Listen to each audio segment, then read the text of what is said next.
Hello class 10th वालों, कैसे हैं सारे के सारे। देखो भैया, सीबीएसई ने लास्ट टाइम में आपके लिए एक अपडेट लेके आया है और इस अपडेट को ध्यान से देखना वरना आपका नंबर कट जाएगा। अब उन्होंने क्या बोला है कि अब क्वेश्चन को कहीं पर भी आंसर नहीं कर सकते। पहले करते थे ना भैया, फिजिक्स के 2 क्वेश्चन कर लिए, फिर केमिस्ट्री कर लिए, फिर बायोलॉजी कर लिए। अब आप ऐसा नहीं कर सकते। उन्होंने बोला है कि आंसर आप लिखोगे तो पर्टिकुलरली सेक्शन बना के लिखोगे। जैसे देखो, उन्होंने साइंस और सोशल साइंस के लिए अपडेट लेके आया है। आपको पता है साइंस में 3 सेक्शन होता है, फिजिक्स, केमिस्ट्री और बायोलॉजी। तो मैं बताता हूं, देखो कैसे क्या करना है।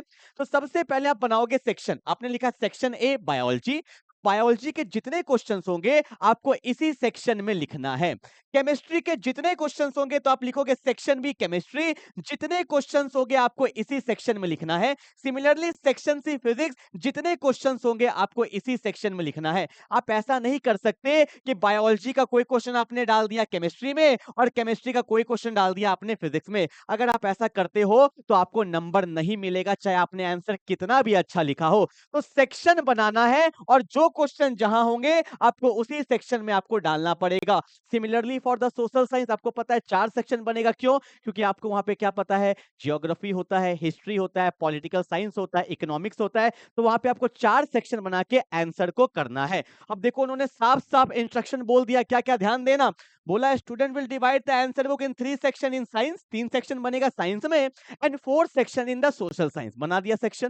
तो ध्यान से देखो, सेकंड पॉइंट क्या बोला है। उन्होंने बोला है replies of the questions are to be written only within the space identify for the concerned section only. साफ साफ बोल दिया है, जो सेक्शन आप बनाओगे फिजिक्स का, तो फिजिक्स का क्वेश्चन वहीं पे रहेगा, केमिस्ट्री वाला क्वेश्चन वहीं पे रहेगा। क्लियर है? अब देखो तीसरा, reply of a section should not be written और mixed in any other section. अगर मिक्स करते हो तो खेला खत्म।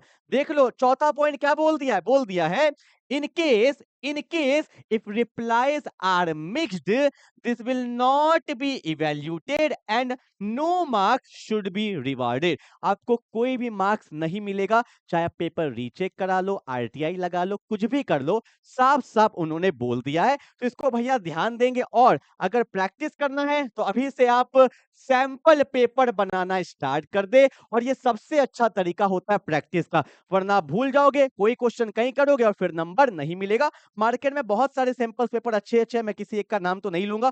सब सैंपल पेपर अच्छे होते हैं, जो भी मार्केट में आपके मिल रहे हैं, अवेलेबल हो रहे हैं, उसको लगाना स्टार्ट कर दो, बनाना स्टार्ट कर दो। क्लियर है? तो मिलते हैं फिर अगले लेक्चर में, तब तक के लिए बाय बाय।